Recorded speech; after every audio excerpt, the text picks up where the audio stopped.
Tú, por ejemplo, comentabas que a ti te cambió mucho la visión de lo que está ocurriendo en el mundo con lo que pasó en la final de la Champions en Saint-Denis. Sí, fue como un shock, porque fue un ataque racista de negros a blancos. Yo creía, obviamente equivocadamente, que los racistas éramos los blancos. En ese ataque cambié muchísimo mis ideas y dije, esto es una pasada, aquí esto es un peligro. La gente en Europa, y ahí sí, toda Europa comparada con Estados Unidos, tiene una fe ciega en el gobierno que está haciendo que Europa se hunda con una serie de creencias que simplemente no son verdad.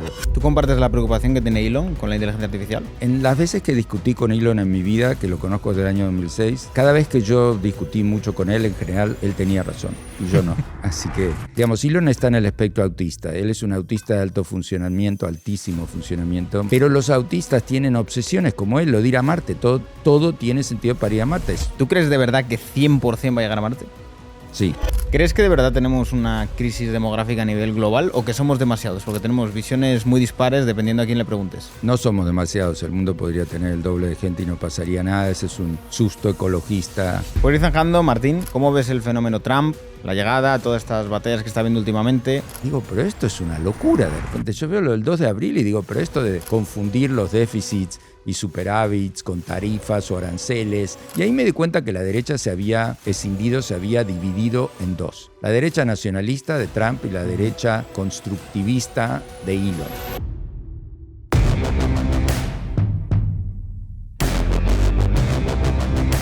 Y antes de empezar el episodio, este episodio va a estar patrocinado por NordVPN. Algunos conoceréis lo que es una VPN. Yo personalmente lo utilizo mucho porque aquí en Andorra, si no, no tengo música en Instagram y si no, no puedo ver muchas cosas del fútbol en Twitter y de otros países porque tienes que ponerte la VPN para que puedas ver esos vídeos ya que son de otro país. Y para toda la audiencia vais a tener 2 años y 4 meses, sí señores, gratis de NordVPN con el enlace que vais a tener en la descripción. Aprovechadlo, porque a mí cuando me dijeron la oferta digo, mira, es que no la puedo rechazar. Os lo regalan 2 años y 4 meses de NordVPN. Y además, todo esto con una garantía de 30 días de devolución. Así que aprovechadlo. Los que veis en Andorra, yo creo que todos tenéis VPN, pero hay otros que sé que lo utilizáis para otro tipo de cuestiones o para ver cosas de Estados Unidos y demás, que siempre viene bien. Así que nada, muchísimas gracias a NordVPN por el apoyo al canal. Y ahora sí, vamos al episodio. Muy buenas familia y bienvenidos un día más a Wall Street Wolverine. Estamos aquí con Martin Varsavsky en un día bastante peculiar. No sé cuándo veréis este podcast, pero es el día que se ha hecho un apagón en España. Estamos aquí grabando gracias a que Martin tiene placas solares.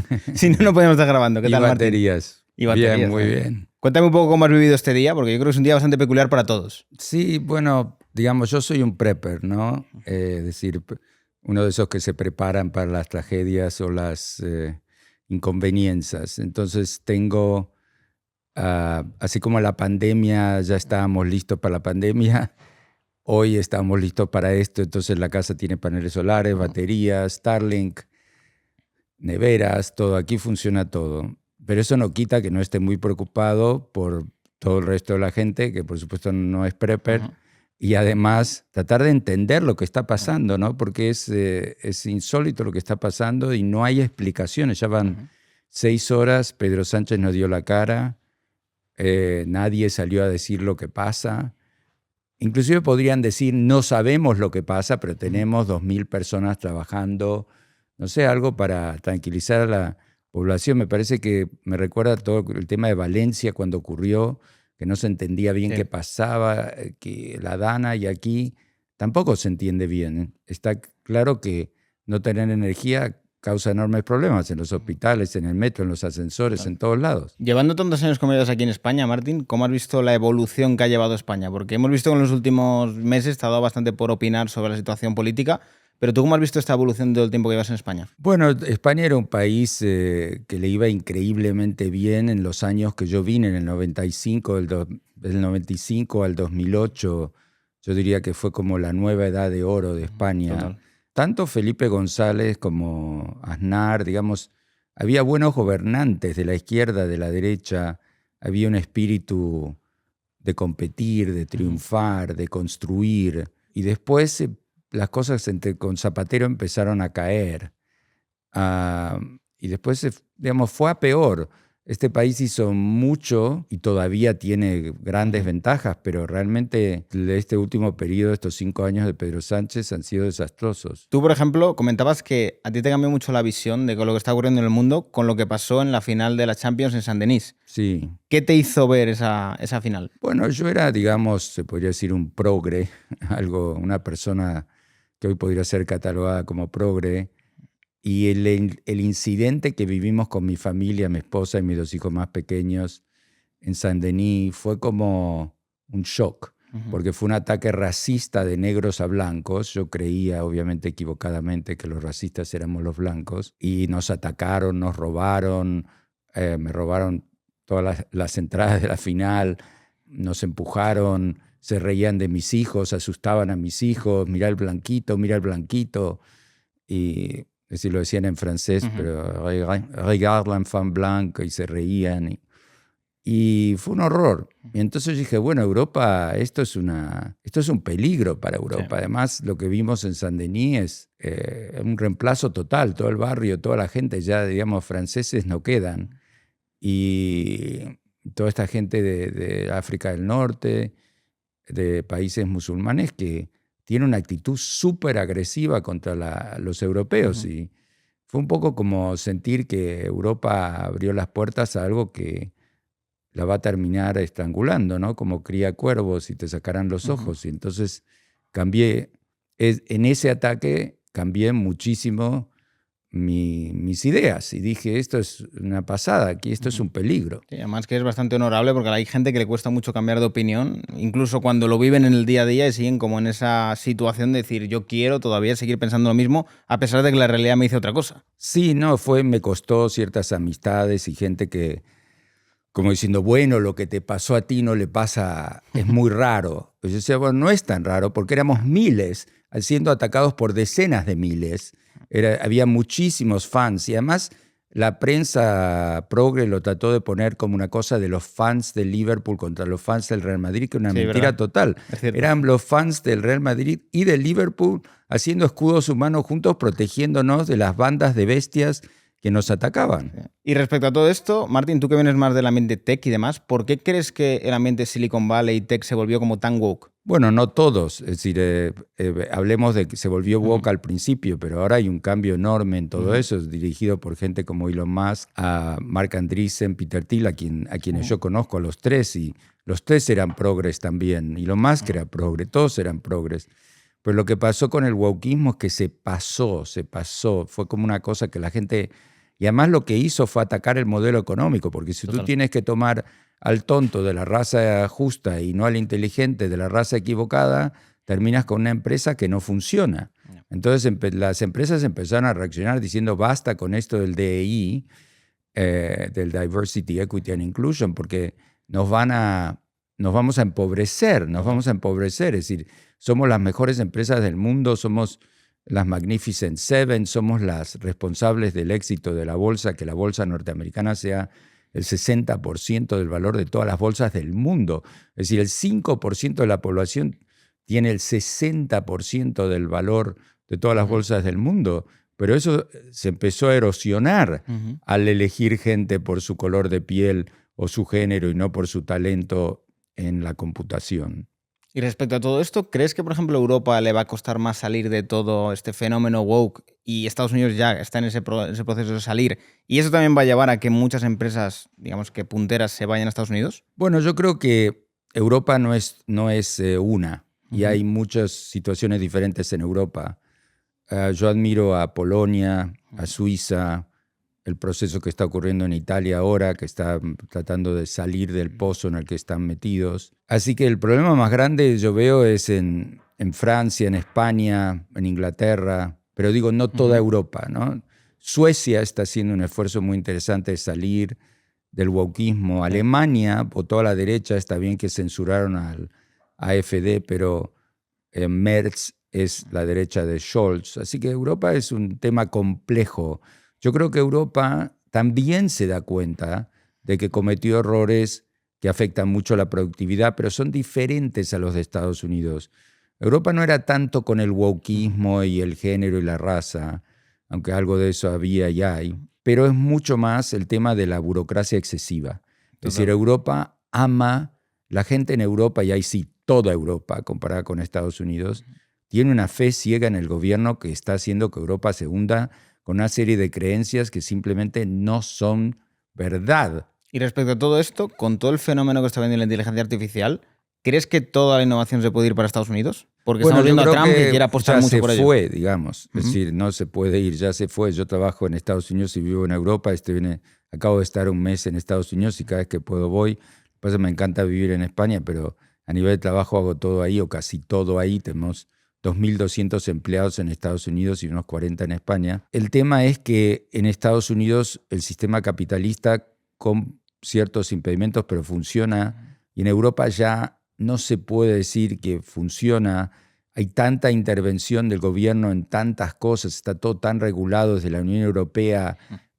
Si uno vive en Madrid, como vivo yo, tengo la ciudad de Madrid, la Comunidad de Madrid, el gobierno de España, la Unión Europea. Es como hay tantos niveles de regulación, te pillan por aquí, por allá.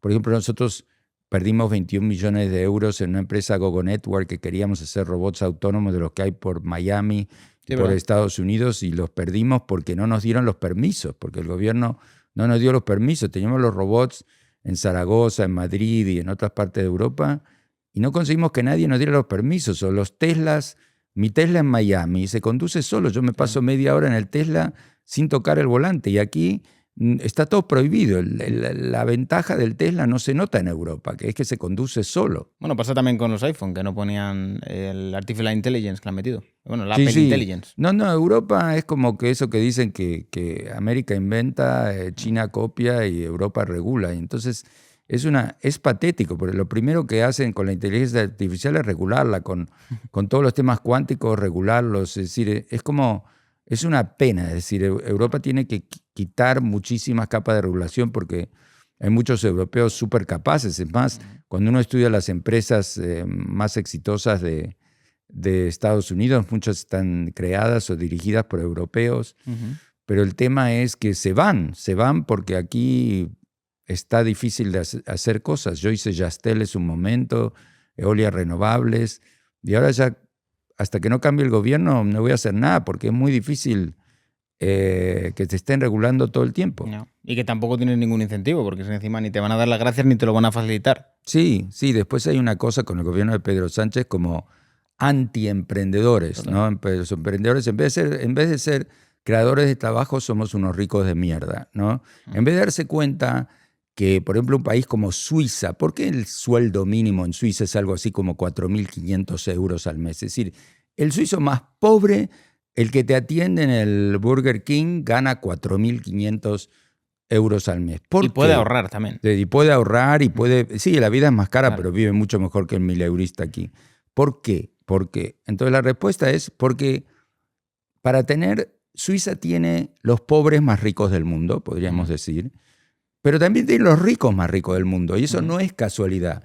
Pero vete tú a explicarle a los socialistas que los ricos, la competencia entre ricos por el mercado laboral crea esos sueldos que después son tan altos, porque los socialistas ven el mundo como una tarta que o me toca a mí o te toca a ti, no entienden nada de economía. Totalmente.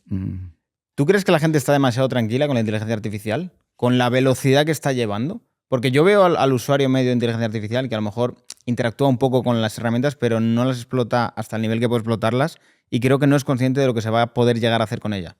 Sí, digamos, la gente dice, no te va a quitar tu trabajo la inteligencia artificial, pero te lo va a quitar alguien que usa la inteligencia artificial, y tienen razón en eso. Es decir, hay la gente que lo adopta más temprano le va mejor. Digamos así, la inteligencia artificial es maravillosa, es uno de los inventos más increíbles. Y además de los últimos 3, 4 años fue impresionante que esta idea de autocompletar las frases se transforma en algo tan importante y exitoso, pero digamos así, también tiene sus limitaciones, y especialmente tiene limitaciones no para programar menos, para escribir menos, pero sí para computar. Es decir, si uno piensa que la computación empezó con la matemática, y ahora el último invento de la computación no puede hacer matemática, ¿no? Porque la matemática no se autocompleta. Claro. No se puede hacer un corpus, tokenizarlo, dar probabilidades y después pedirle que te haga 2 más 2, porque 2 más 2 es 4, no hay una gran probabilidad que sea 4, es 4.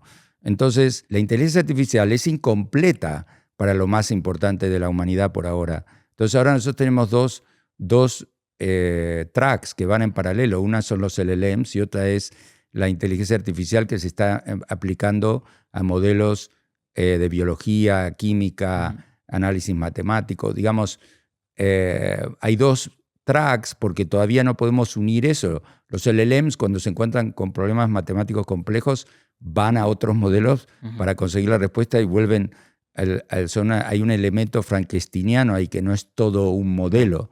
Entonces, yo creo que todavía no estamos donde la gente cree que estamos en la inteligencia artificial, pero sí creo que estamos mucho más lejos de lo que estábamos hace 3 años y que dentro de 3 años vamos a estar más cerca porque se van a unir esos 2 modelos, esas 2 vías que por ahora van separadas, que es la inteligencia artificial de la ciencia y la del lenguaje que incluye los lenguajes de computación. ¿Tú compartes la preocupación que tiene Elon con la inteligencia artificial? Bueno, yo he hablado con Elon de este tema. En las veces que discutí con Elon en mi vida, que lo conozco desde el año 2006, casi nunca lo veo, es todo por chat, digamos, pero bueno, estamos en contacto frecuente. Cada vez que yo discutí mucho con él, en general, él tenía razón y yo no. Así que es así. Es decir, muchas cosas que él pensaba, yo creía que no eran así y después resulta que eran así. Así que justo estoy por decir que yo no estoy tan preocupado por la inteligencia artificial y él sí, y que, digamos, yo creo que tengo razón, pero quizás él tiene razón. A mí me pareció muy interesante los orígenes de OpenAI, porque OpenAI, él era parte de OpenAI, dio 100 millones. Conozco a Sam Altman también, y ellos trabajaban juntos. Ahí yo sí creo que Elon se fue porque estaba muy apretado de dinero, porque era una época que él le iba mal, ahora él es el hombre más rico del mundo, pero no siempre fue así. Y también creo que él no pensaba, él no se imaginaba, aunque sea Elon Musk, que OpenAI iba a tener tanto éxito. Ahora, lo increíble es que armó Grok en un año y Grok es una pasada y Grok está al nivel de OpenAI. Yo hice ahora OpenAI, Grok, Gemini, Anthropic, están todos pasándose uno al otro todo el tiempo. Entonces, no sé, él piensa eso, no sé, digamos, también él piensa que hay que ir a Marte porque la humanidad necesita ser interplanetaria para tener un planeta B, para no destruir este. Y yo antes pensaba que estaba loco y los eventos del último año y medio, 2 años, digamos, ya tenemos una especie de tercera guerra mundial con Europa de un lado, Estados Unidos, Ucrania, Rusia. Hay conflictos muy serios. Ahora tenemos a Rusia, Irán, China, Corea del Norte de un lado, tenemos las democracias de otro y ahora tenemos, para colmo, estas últimas semanas a India y Pakistán, las 2 potencias nucleares a punto de la guerra. Entonces, yo fui cambiando, evolucionando y en general escuchando más a Elon porque, no sé, él ve más allá. ¿Qué cosas le has oído decir así, por así decirlo, desde 2006 que dices, wow, esto era verdad, pero parecía una locura? Bueno, todo. Es decir, empecemos con... Yo le conocí un día estando con Sergey Brin, el fundador de Google, en la casa de él, y apareció Elon que traía su primer Tesla, porque... El Roadster. El Roadster, sí, porque Larry y Sergey fueron inversores, le salvaron la empresa y todo, y les dio el primer Roadster. Entonces yo estaba en la casa ahí, y se aparece Elon, a quien yo había escuchado hablar, pero no conocía. Y bueno, comimos juntos. Y entonces todo el tema de los coches eléctricos, empecemos por ahí. Es decir, él fue un visionario de los coches eléctricos. Los coches eléctricos, yo sé que puede haber muchos que estén viendo esto y digan que no quieren un coche eléctrico, pero cualquiera que conduce un coche eléctrico se da cuenta de lo que se dio cuenta Elon, que no es porque crees que se viene el apocalipsis climático que te tienes que comprar un coche eléctrico. Es porque tiene una aceleración increíble. Es decir, es porque conducirlos es un placer. Es porque un Tesla es como un iPhone con ruedas. Hay muchísimas razones para comprarse, especialmente un Tesla, que no pasan por el cambio climático del cual nos han prometido un apocalipsis que no llegó y yo creo que no va a llegar. Pero él lo tenía claro, pero es muy interesante porque la manera que él piensa, es decir, él toda su vida quiso ir a Marte, ¿no? Y quiso que fuéramos a Marte. siempre habla de ir a Marte, que es algo que, si uno ve el discurso inaugural de Trump, el momento más increíble para Elon es cuando Trump dice vamos a ir a Marte, ¿no? Entonces, digamos, Elon está en el espectro autista. Él es un autista de alto funcionamiento, altísimo funcionamiento, más funcionamiento que todos nosotros. Pero los autistas tienen obsesiones como él, lo de ir a Marte. Todo tiene sentido para ir a Marte. SpaceX para ir a Marte, Starlink para ir a Marte. Todo es... Y los coches eléctricos funcionan en Marte y los coches a combustión no funcionan. Uno no puede llevar un Porsche, salvo que no sea Taycan, pero un Porsche normal. Uno no puede llevar un motor a combustión a Marte. ¿Por qué? Porque no funcionan. Porque los motores a combustión, llamémoslo, respiran, ¿ok? Respiran oxígeno, necesitan oxígeno. Por eso, por ejemplo, hay una parte en el norte de la Argentina, La Quiaca, ¿no? Que uno sube a 4.000 metros, ya ni ahí funcionan los coches a combustión. En cambio, los coches eléctricos funcionan en todos lados, en Marte, en la Tierra, en cualquier lado. Uno los acelera y funcionan. Es un flujo de electrones que pasa por un motor electromagnético y funcionan. Entonces, hay que entenderlo así.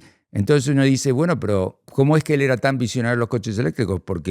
Y yo te digo, porque funcionan en Marte. Entonces, él tuvo ideas fijas toda la vida y en parte, en base a estas ideas, se da cuenta uno lo genio que es. No, es curioso porque además, justo esto que comentas es como, literalmente coges una persona que tiene una obsesión y todas las empresas que tiene alrededor están enfocadas a esa obsesión. Sí. ¿Tú crees de verdad que 100% va a llegar a Marte? Sí. Conociéndolo, seguro. Sí, porque ya tiene digamos, SpaceX para que puede... Digamos, al final, cuando uno estudia el espacio es así. Viajar por el espacio es muy fácil. Lo único que es difícil es romper la gravedad de donde sea que uno despega. Entonces, por ejemplo, si Marte fuera Júpiter, estaríamos jodidos porque nada podría volver de Júpiter. Porque si tuviéramos que hacer que los cohetes salieran de Júpiter, sería muy difícil la cantidad de energía. Y la Tierra es más difícil que de Marte y de la Luna es mucho más fácil que de Marte. Y bueno, es así. Entonces, una vez que uno vence la gravedad y puede salir, la idea de ir a Marte no es tan imposible porque ya sabemos cómo es, ya sabemos tiene algo de atmósfera. Ahora, yo personalmente creo que Marte es un lugar horroroso para vivir. Y además hay un problema de no tiene protección para los seres humanos, es decir, no tiene un campo electromagnético, no tiene atmósfera. Entonces, yo personalmente no tengo ningún interés de ir a Marte, pero entiendo que él lo tenga y entiendo esa visión de él. No sé, al final la gente va a terminar en una cueva en Marte, porque supongo que es más seguro estar en una cueva que estar al sol, pero digamos, nosotros no hemos evolucionado para estar en cuevas y no tener luz solar, así que yo lo veo como algo difícil, pero entiendo que solo querer ir a Marte te hace tener un montón de innovaciones muy útiles. ¿Cuál dirías que es la empresa tech que más te ha impresionado en los últimos 20 años? Bueno, antes hubiera dicho, no sé, Google, porque conozco a los fundadores y había visto cómo Google, ahora llamada Alphabet, evolucionó y todas las cosas que hizo. Pero a mí me parece, inclusive inventar los transformers que se usan para los LLMs, para la inteligencia artificial, pero ahora realmente me parece que se quedaron como ahí frenados. Me parece que Sundar Pichai hizo un trabajo bien, pero que Satya Nadella mucho mejor. Me parece que Microsoft, que era una empresa que la gente daba por hundida, se despertó. Sí. Cuando se fue Ballmer y vino Satya, hizo un trabajo increíble y se empezó a meter en todas las cosas que valían la pena. Después está Apple, que bueno, con Steve Jobs era increíble, que el dividendo Steve Jobs es el dividendo más largo de la historia de la humanidad, es increíble. Yo creo que si Steve Jobs se despertara ahora y viera cómo es Apple, diría, bueno, no puedo creer cómo le sacaron tanto jugo a este limón. Increíble, ¿eh? No sacaron nada nuevo y siguen con el iPhone, pero valen 3 trillones, dicho en inglés.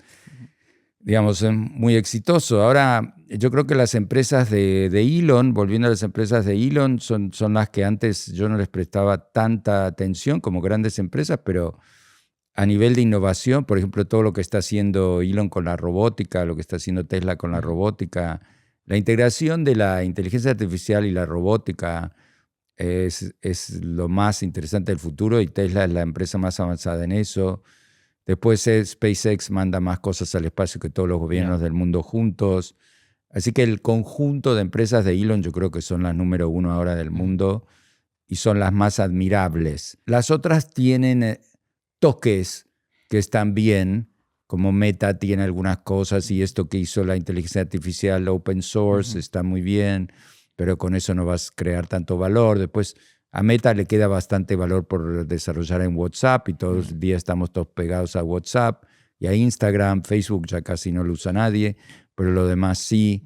Pero bueno, nada de eso se compara con lo que hace Elon. Yo creo que Meta ha tenido un buen viraje porque al principio apostó por el metaverso quedó con un bluff y ahora está empezando a encontrar un mejor enfoque, yo creo. Sí, Javier Olivan la dirige realmente en el día a día. El español que dirige, que es amigo mío, que dirige Meta, es un genio. Es más, yo compré acciones de Meta cuando lo pusieron a Javier. Y desde que lo pusieron a Javier, que van como un cohete las acciones, porque Sheryl Sandberg era mucho ruido y pocas nueces. Y Javier es realmente un verdadero genio de la tecnología y de la gestión. Y Mark, el día a día de la empresa se lo dio Mark a Javier, y no sé si la gente sabe, pero que Meta se dirige desde España, digamos, porque él está principalmente o mucho en España. No voy a decir dónde, pero está en España. Entonces, sí, Meta, gracias a Javier, y tiene gente muy, muy buena ahí.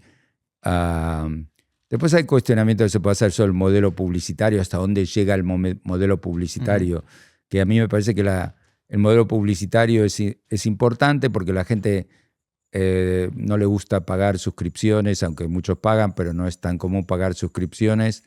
Pero al final el modelo publicitario tiene siempre algo un poco de corrupción, porque es muy difícil tener contenidos completamente basados en la validez de estos contenidos cuando hay un modelo publicitario. ¿TikTok cómo lo has visto? Bueno, conozco al CEO de TikTok y me parece que TikTok es una... Bueno, TikTok fue como la primera empresa china que triunfó en Occidente, ¿no? Era de Occidente porque era Musical.ly. Yo pertenecía a Musical.ly. Musical.ly TikTok o ByteDance se compró Musical.ly, lo hizo TikTok. TikTok, digamos, no es que me parece que sea una gran ayuda para la humanidad, y me parece que muchas veces es malo, pero no es, tampoco me parece que es tan malo como cierta gente dice, ¿no? Hay gente que dice, bueno, los chinos dirigen todo lo que pasa en TikTok. Yo creo que el gobierno chino ni entiende lo que pasa en TikTok. Es decir, nadie lo entiende porque es un algoritmo, es la vida, que, digamos, no está... Ellos creo que son los que descubrieron que la clave no era cuántos seguidores tenías, sino el contenido que producías en ese momento.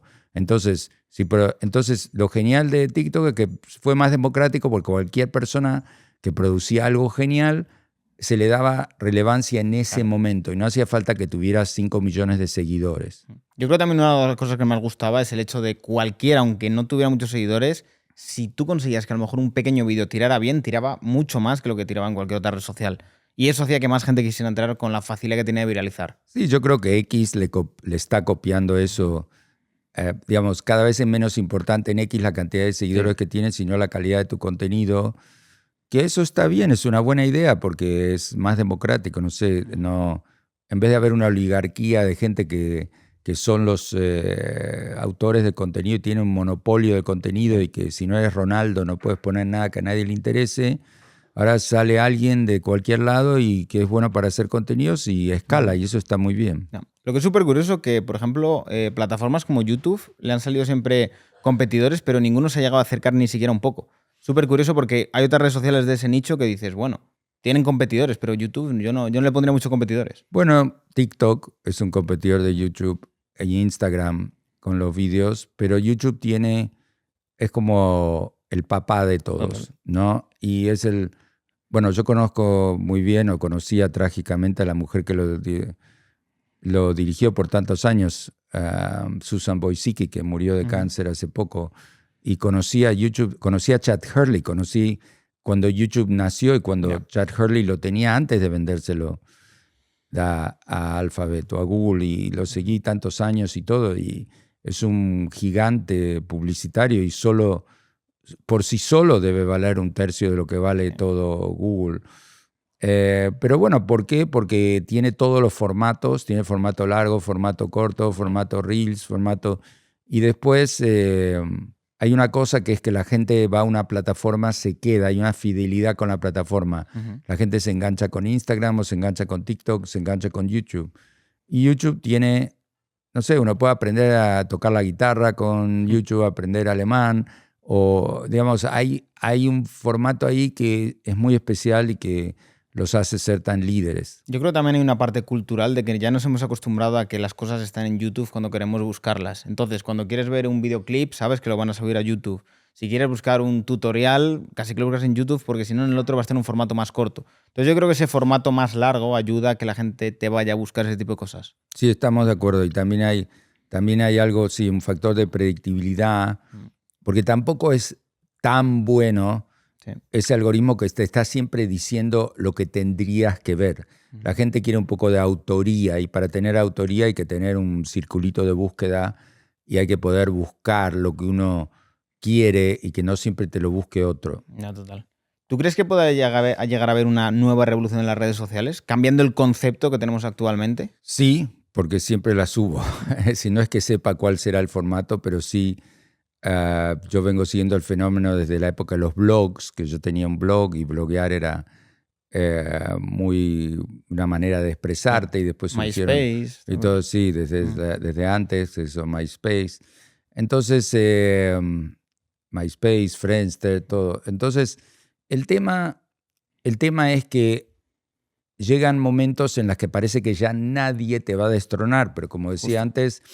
Facebook ya está de capa caída, es decir, era una red que era mucho más importante, y si Meta no hubiera comprado Instagram y WhatsApp, no quiero pensar dónde estarían ahora solo con Facebook, aunque también Facebook sigue teniendo su rol. Por ejemplo, yo voy mucho a Menorca, a la isla de Menorca, y la isla de Menorca se mueve toda en Facebook, es increíble. Quieres un trabajo, está en Facebook, quieres vender algo, está en Facebook.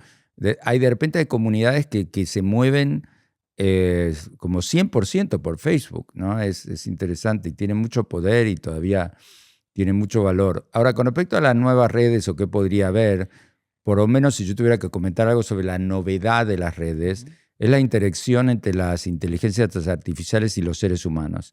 A mí me pasó hace poco, por primera vez, y me dejó choqueado, que yo escribí un artículo, un post, llamémoslo, en X, en el que yo explicaba por qué a Barcelona le estaba yendo mal en los últimos 5 años y a Madrid también. Y yo decía que era porque se equivocaron con el tipo de inmigración. Lo que yo decía es que tener inmigración que no habla español es un grave error. Entonces los tipos quieren catalán, pero resulta que el catalán lo habla solo el 30% de la gente en la calle, y lo importante es hablar español. Y por evitar a los hispanoamericanos y por darle tanta caña al catalán, se trajeron a los africanos. Entonces los africanos, lo que pasó fue que se produjo una falta de, digamos, en su conjunto, eso no quiere decir que haya algunos africanos que no sean brillantes, pero en su conjunto cotizan mucho menos los marroquíes que los venezolanos, o que los colombianos, o que los argentinos, o que los mexicanos. Entonces, se quedaron con una población que cotiza menos y necesita mucho más ayudas sociales y que trabajan mucho menos. Es decir, si uno mira esas estadísticas, cometen más crímenes, trabajan, tienen menos porcentaje de gente empleada, tienen menos mujeres en el mercado laboral. Entonces, yo explicaba todo esto como un fenómeno de haber elegido la inmigración equivocada, y que Madrid apostó por los hispanoamericanos desde el momento que ya la fertilidad colapsó, porque si no, no habría que haber apostado por nadie. Pero como la gente dejó de tener hijos en España, había que elegir a alguien. Y los de Madrid eligieron con orgullo los que hablan español. Bueno, ¿por qué te cuento todo esto? Porque de repente se mete Grok a comentar. Grok comentó en mi post.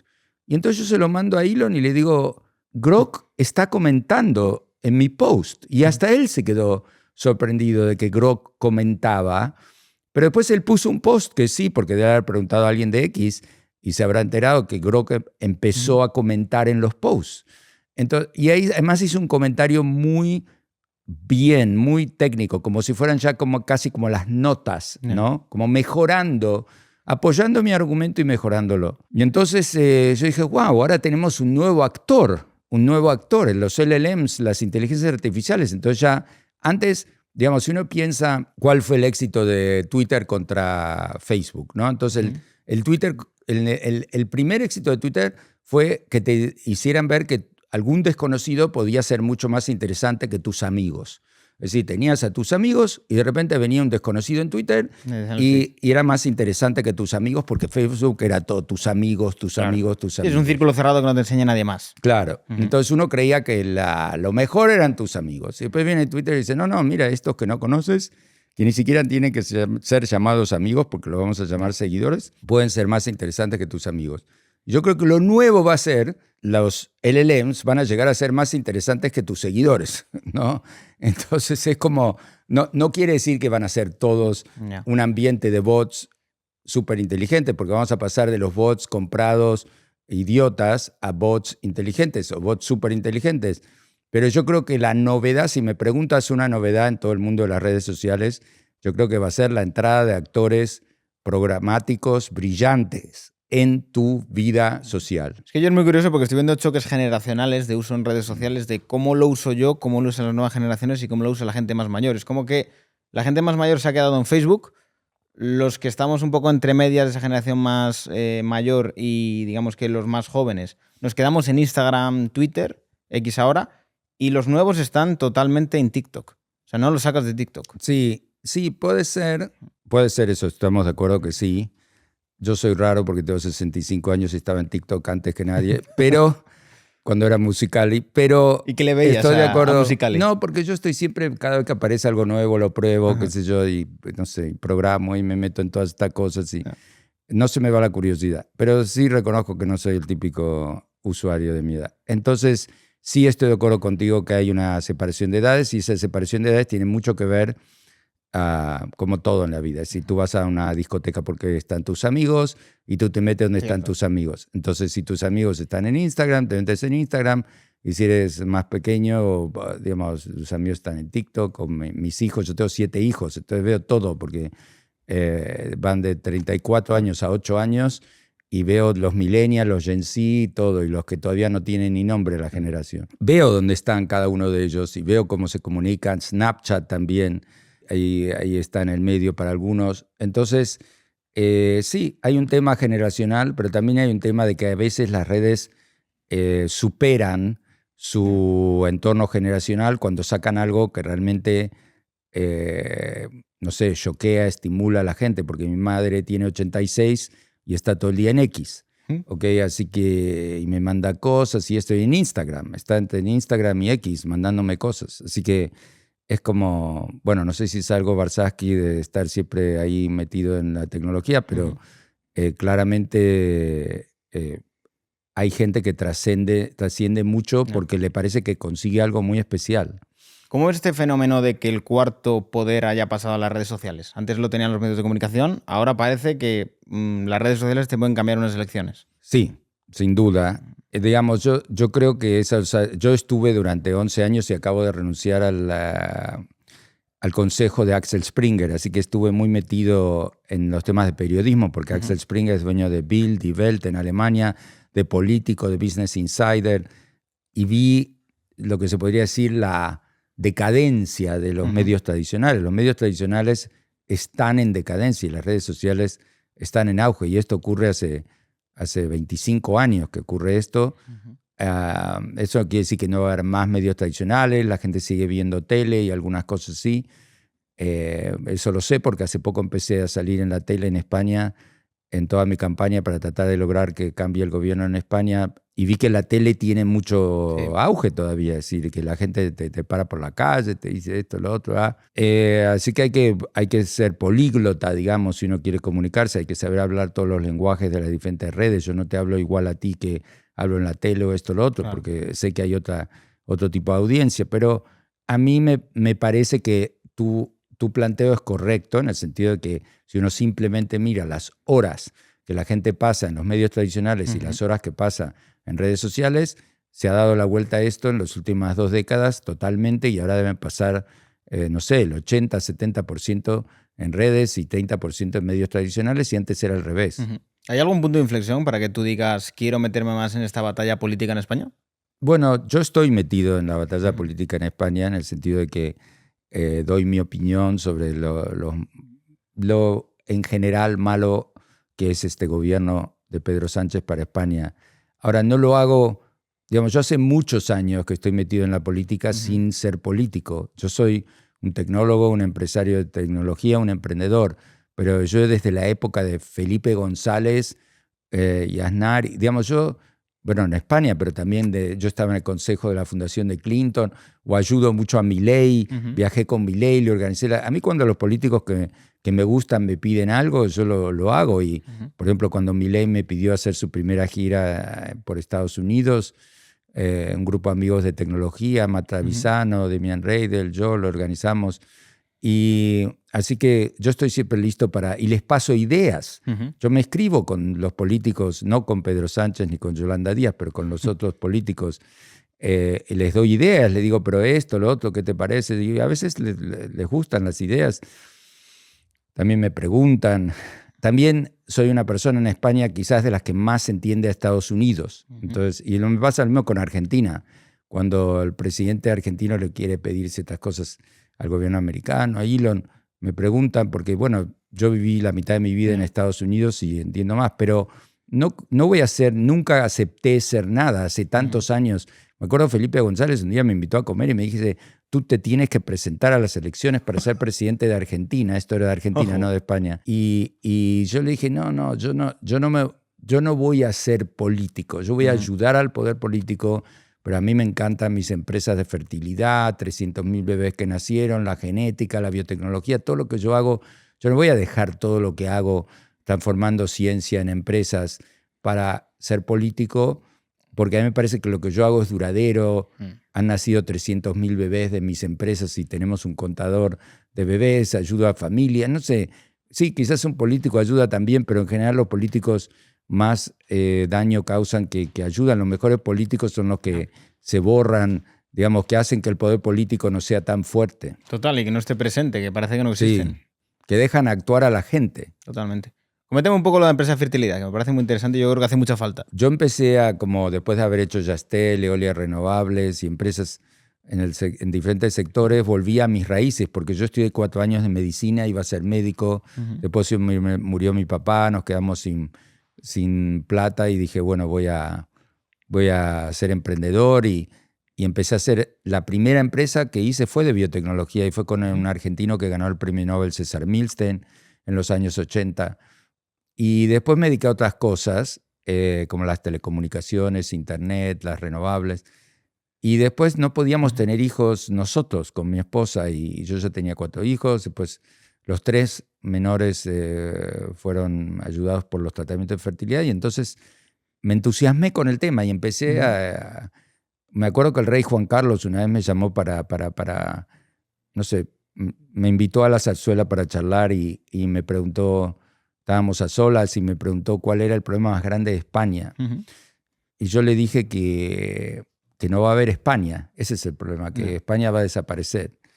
Y él pensó que, no sé, que yo hablaba de un meteorito que le iba a pegar a España. Y yo digo, no, es que aquí nadie tiene hijos. Y él nunca lo había pensado, era muy interesante, pero no solo no digo como que él no lo había pensado, wow, nadie lo había pensado. Si yo empecé, en el año 2000, empecé a mirar las cifras de fertilidad y dije, pero aquí la fertilidad se está desplomando.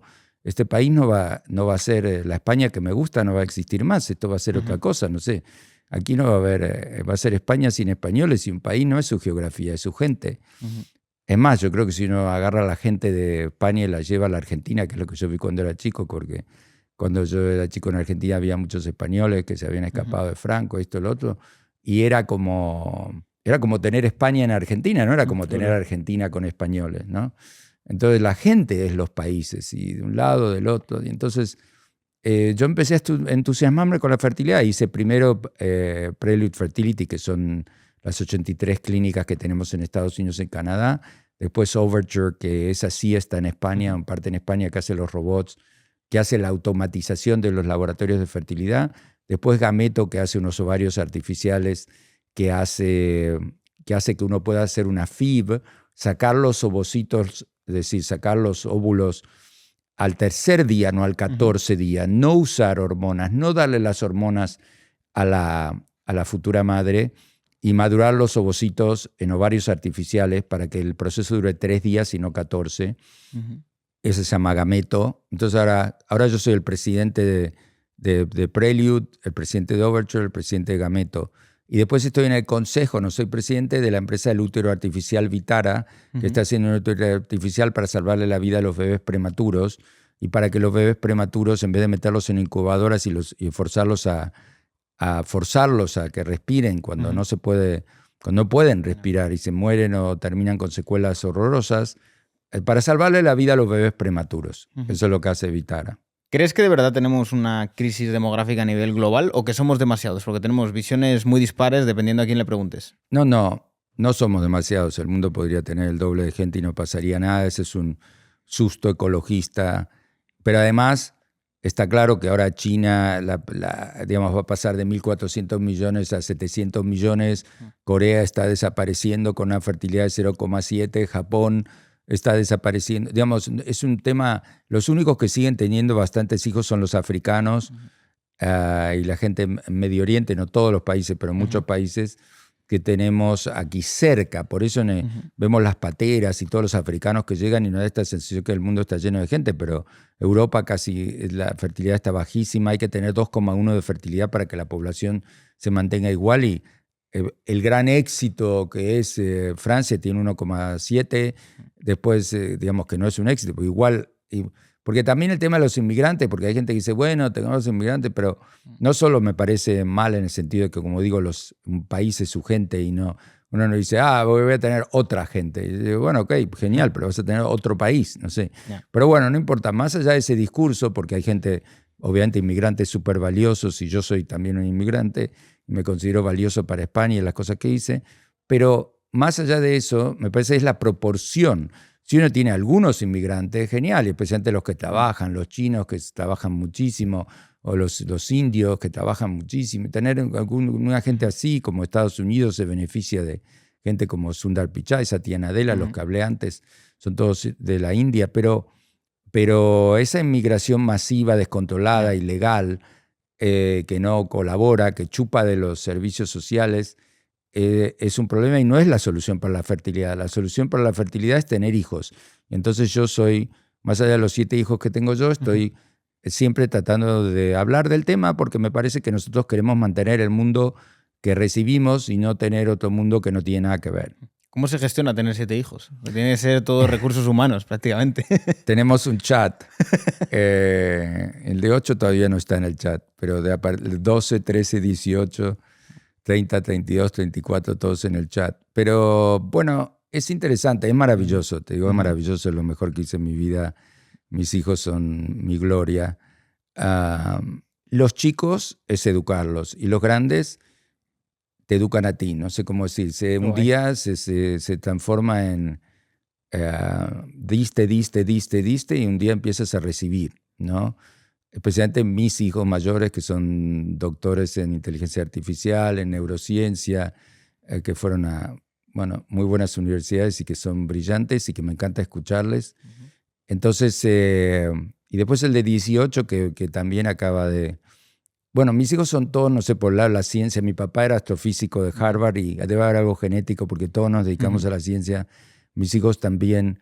Y entonces nos reunimos y hablamos de todos estos temas muy geek que quizás a otros le aburrirían, pero a nosotros nos fascinan y nos la pasamos muy bien. He visto antes en la entrada que tienes ahí un par de Teslas. ¿Crees que hay una amenaza con la entrada de los coches chinos? Porque se están viendo muchos coches chinos ahora eléctricos por Madrid. Es un tema complicado. Yo creo que, hablábamos si Elon cometía errores, no cometía errores. Yo creo que él fue y puso todo en China y le copiaron todo, ¿no? Y además los chinos copian y mejoran. Por ejemplo, esto se vio con DeepSeek y OpenAI, que ellos usaron el corpus de OpenAI para entrenar a DeepSeek, pero DeepSeek tiene mejoras en los algoritmos y es decir, DeepSeek es como conseguir más por menos, ¿no? Y los chinos son geniales eso, conseguir más por menos, y terminan haciendo coches como que realmente los hacen por menos y son más, así que, digamos, yo creo que a los chinos les cuesta competir en innovación, pero cada tanto la pegan, pero sin duda nos ganan a todos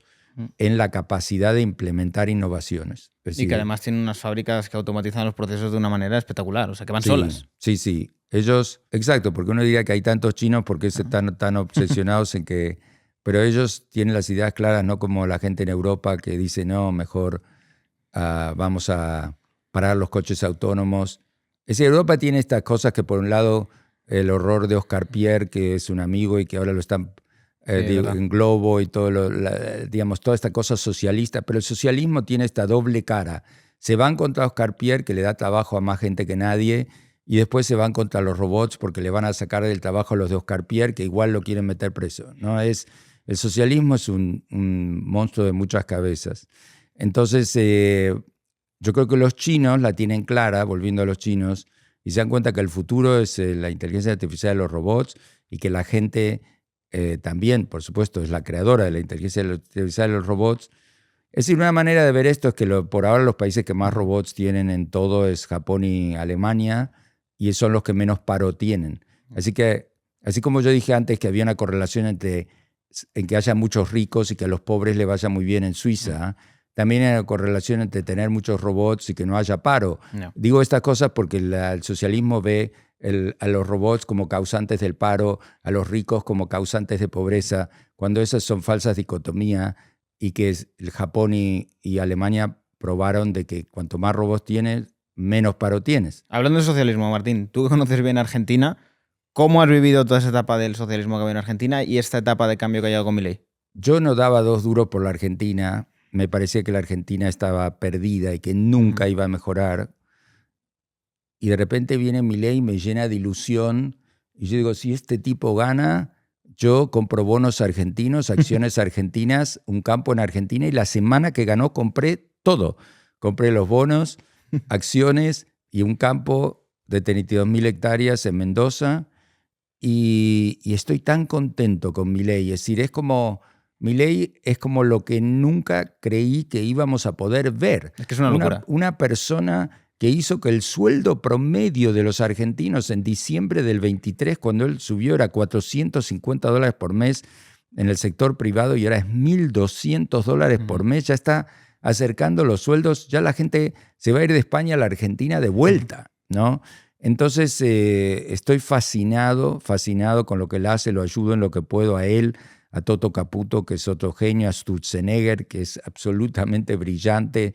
Es decir, esos tres, y después hay otra gente más que hace cosas muy buenas, pero ellos tres son los autores de este milagro argentino que consiste en desregular.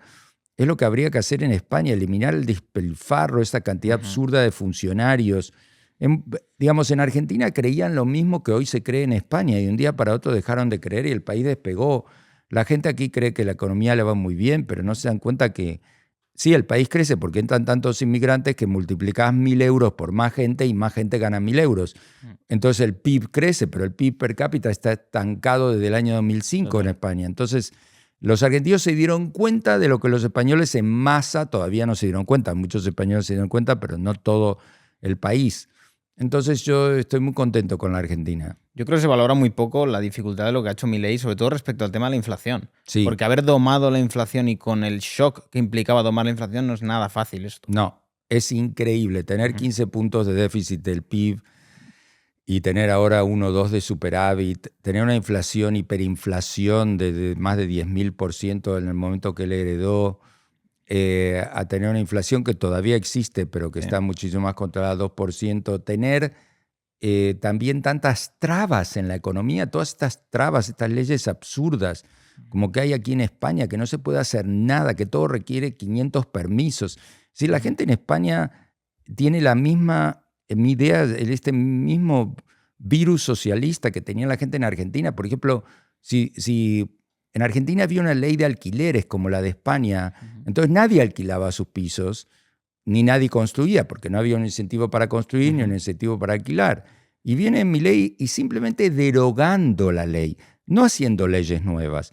Es decir, Milei se dio cuenta de que la clave del gobierno es quitarse del medio. Entonces sacaron la ley de alquileres y los alquileres bajaron. Se llenó el mercado de alquileres y ahora la gente construye nuevos edificios para alquilar porque los puede alquilar al precio que quiere, Digamos, los socialistas creen que liberar los precios significa que suban y no se dan cuenta que controlar los precios significa que suban. Totalmente. Y además, sobre todo con el tema de la vivienda, esa demonización al construir, al aumentar la oferta, como si fuera algo negativo y diciendo que se especula con los precios, cuando realmente la especulación se genera cuando hay escasez, no cuando hay mucha oferta. Exactamente. Nadie va a especular con algo que sobra. Efectivamente. Todos especulan con lo que falta. No, el socialismo confunde a mucha gente y muchas de las ideas socialistas que en teoría están hechas para ayudar a los pobres termina siendo, como dice Milei, una fábrica de pobres. Totalmente. Tú que has estado mucho en Estados Unidos, Martín, ¿cómo estás viendo el fenómeno de Texas y de Miami? Que están creciendo muchísimo. Elon se ha llevado también a todas las fábricas allí a Texas. ¿Cómo lo has Bueno, visto? yo también fui algo, participé y pionero en esto porque en mis clínicas de fertilidad nuestra gran apuesta fue Florida y Texas y tenemos como el 40% del mercado de esos dos estados. Son nuestros dos estados más fuertes, todos los fertilización in vitro y congelamiento de ovocitos.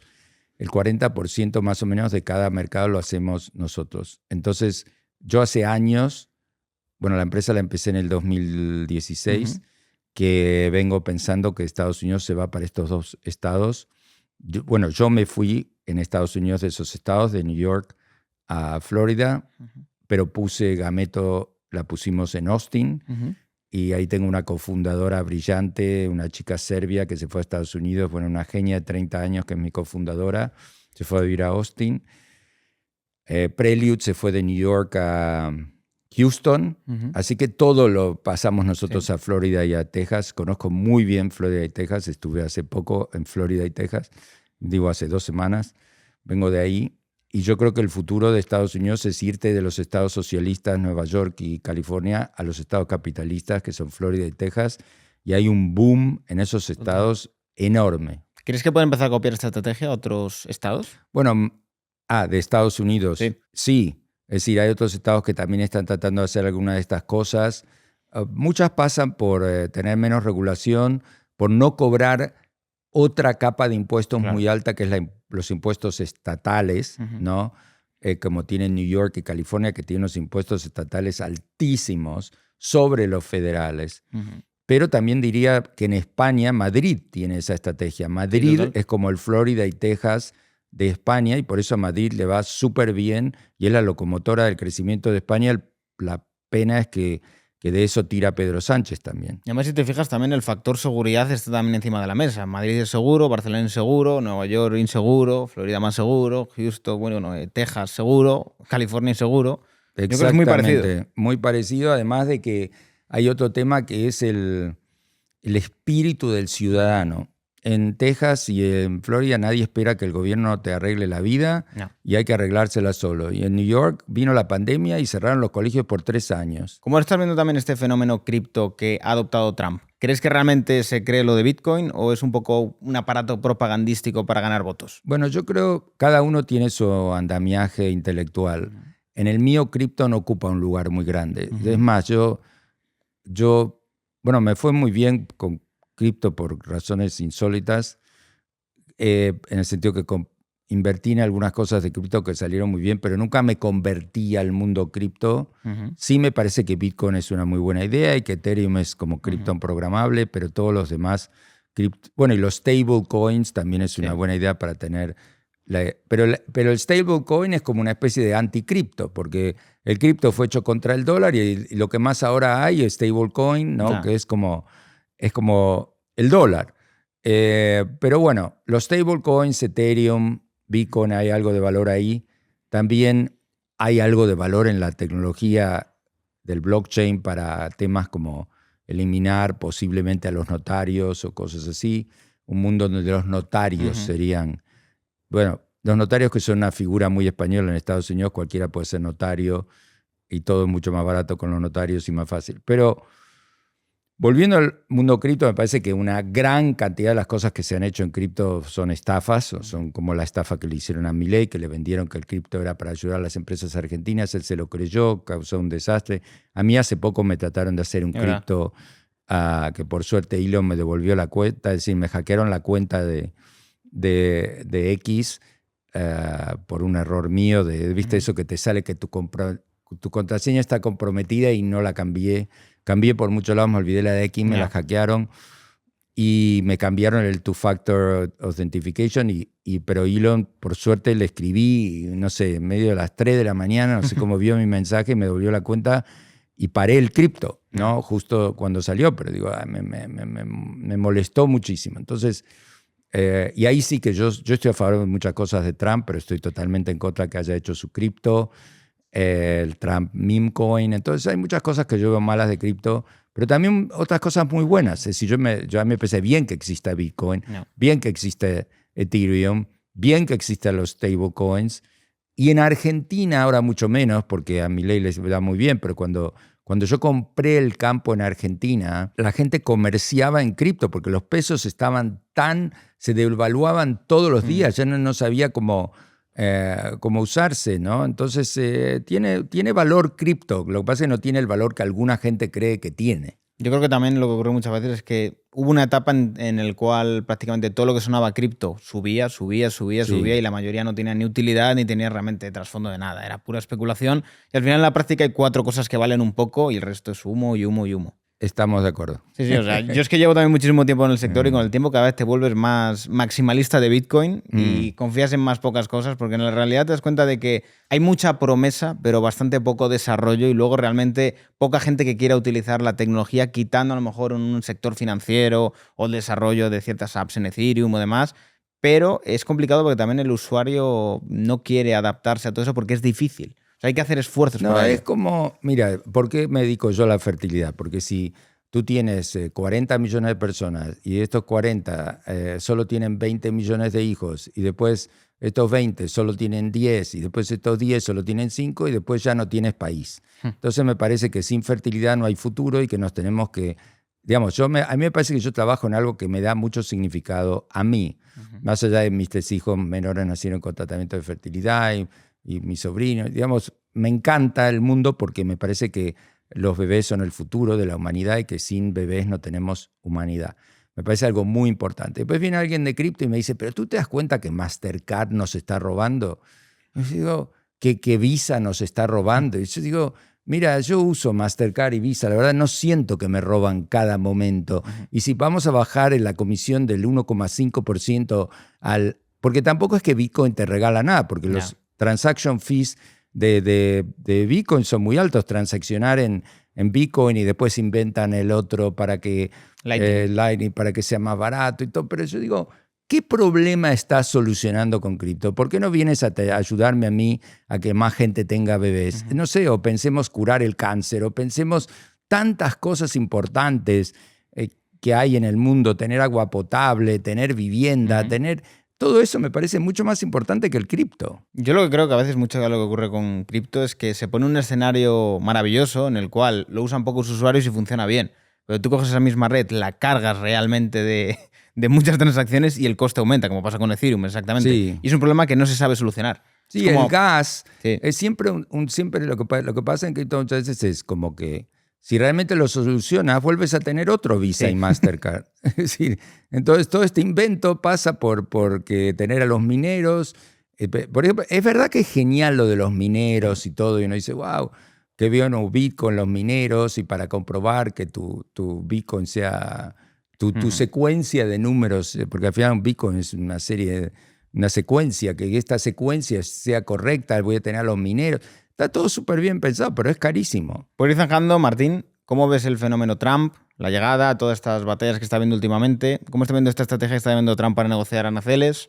Mira, yo el 7 de octubre me hice, llamemos trampista o republicano, porque hablamos de Saint-Denis, pero no hablamos del 7 de octubre, que fue la invasión de Hamas a Israel, y yo como judío sentir que me estaban apuñalando. Todos los que yo había apoyado, todos los progres del mundo se nos pusieron en contra, toda la derecha se puso a favor, y yo dije, yo me voy a la derecha, yo quiero sobrevivir y quiero que mi gente sobreviva y que todos nos vaya bien. Entonces, me pareció que el espíritu de Trump era muy bueno y representaba lo que yo pensaba. Ahora, fast forward todo esto y de repente llega el 2 de abril, ¿ok? Años más tarde, 2 años más tarde, o sea, llega el 2 de abril y el día de la liberación.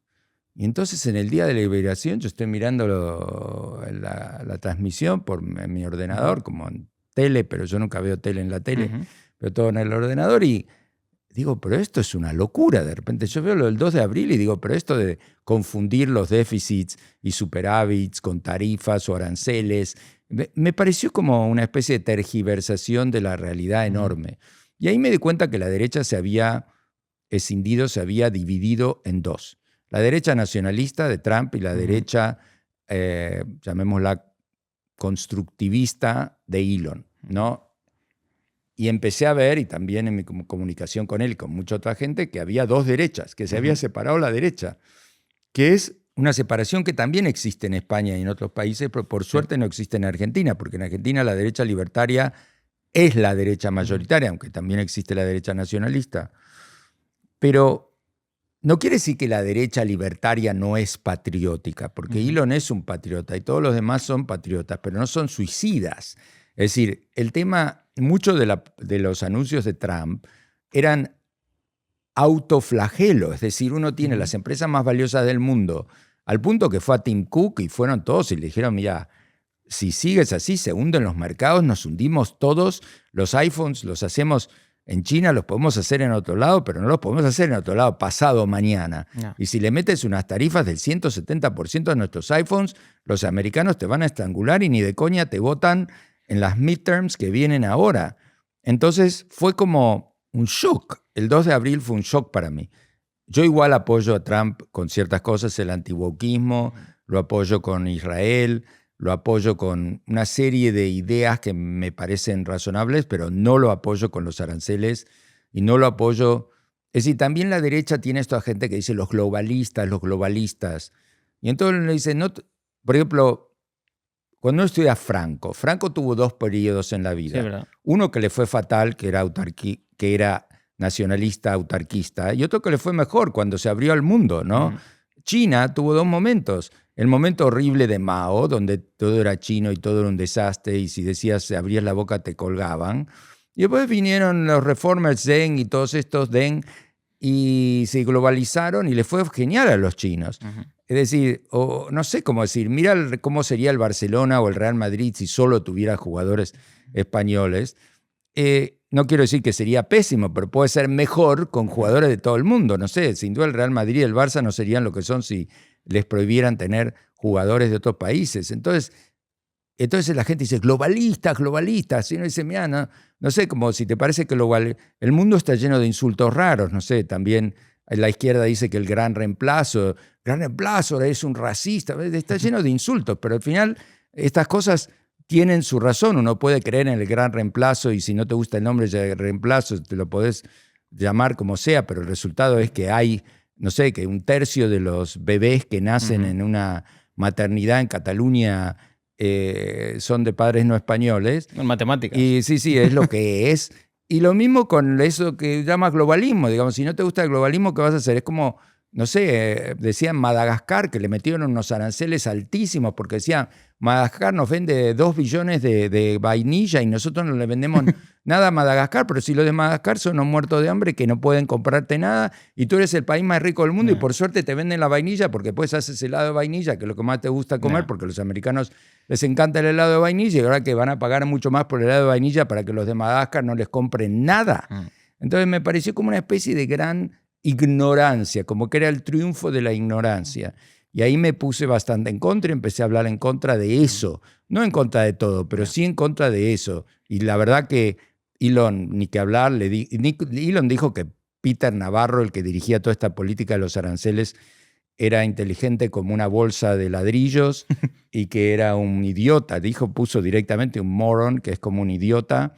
Lo puso él en X, como diciendo, es una bolsa de ladrillos y es un idiota. Es decir, se armó una división enorme en la derecha. Además es muy curioso porque en el anterior gobierno de Trump también se intentó esto con China, por ejemplo, con el tema de los recursos agrícolas, de tengo que equilibrar la balanza comercial contigo a la fuerza, de tú me compras muy poco y yo te compro mucho. Yo creo que está intentando algo parecido y yo creo que Trump está utilizando esa fuerza, digamos, que puede tener Estados Unidos para coaccionar de ya no solo te pongo mucho más aranceles, sino que también meto dentro de esos aranceles los desbalances económicos de balanza comercial que yo quiero corregir. No, al final, mira, Trump tiene razón en muchas cosas. Lo que pasa es que la estrategia es muy mala. Por ejemplo, hay un tema con Europa, que Trump tiene toda la razón del mundo y es así. Trump le dice, ¿por qué yo voy a pagar el 80% del presupuesto de la OTAN para defender a Europa de Rusia y después van los europeos y en vez de comprarme el gas a mí, se lo compran a Putin y se gastan todo el dinero para que Putin se forre para que después use ese dinero para atacar a Europa? Tiene toda la razón del mundo, pero la manera en que lo hace logró ponerse a todos los europeos en contra. Si él dijera esto, que digo yo, que también lo dice, pero lo dice mezclado con otras cosas como los europeos me roban. Bueno, porque ellos tienen un montón de productos que hacen que nosotros compramos y a nosotros nadie nos compra las pickups. Y uno dice, ok, es verdad que tiene impuesto a las pickups, pero también es verdad que a nadie le gustan las pickups en Europa. Es decir, yo no me veo Madrid lleno de pickups. ¿Okay? Mañana las regalan y la gente no las compraría porque tienen motores de 8 litros. Es decir, no tienen sentido. Entonces, hay una mezcla, hay una realidad mezclada con la ficción. Y cuando solo la realidad alcanzaba. Martín, yo creo que lo tenemos. Muchísimas gracias por la entrevista. Y si quieres mandar el último mensaje a la gente. No, bueno, me encantó el formato. Me parece que hablamos de una manera distendida y me gusta esto de poder hablar más temas en profundidad, también mezclar los temas y todo. Pero una de las cosas que me pregunta mucha gente, y ahí debe haber algo generacional ahí, es como, ¿qué puedo hacer yo con mi vida? ¿No? Y en eso yo siempre lo que digo es que no es lo que uno cree que puede hacer, lo que tiene que hacer, sino lo que uno quiere hacer, y que moldear al mundo en lo que puedas es lo más importante, y que mejor no escuchar tanto todos estos otros consejos y seguir lo que te apasiona, que claramente es lo que has hecho tú con tu vida y lo que hice yo con la mía. Muchísimas gracias, Martín. De nada. Y nos vemos en el próximo podcast.